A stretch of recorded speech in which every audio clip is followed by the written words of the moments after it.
ഡൽഹി മദ്യനയ കേസിൽ അരവിന്ദ് കെജ്രിവാളിന് സുപ്രീം കോടതി ഇടക്കാല ജാമ്യം അനുവദിച്ചു.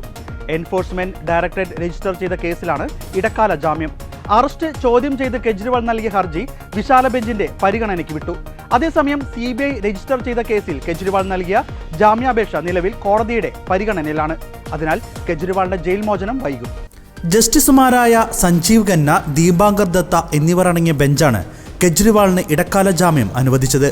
കേസിൽ ഏതാണ്ട് 3 മാസത്തോളം കെജ്രിവാൾ ജയിലിൽ കഴിഞ്ഞുവെന്ന് സുപ്രീം കോടതി ചൂണ്ടിക്കാട്ടി. തെരഞ്ഞെടുക്കപ്പെട്ട ജനപ്രതിനിധിയാണ് കെജ്രിവാൾ. ഇപ്പോഴത്തെ പദവിയിൽ തുടരണമോ എന്ന് കെജ്രിവാളാണ് തീരുമാനിക്കേണ്ടതെന്നും സുപ്രീം കോടതി വ്യക്തമാക്കി.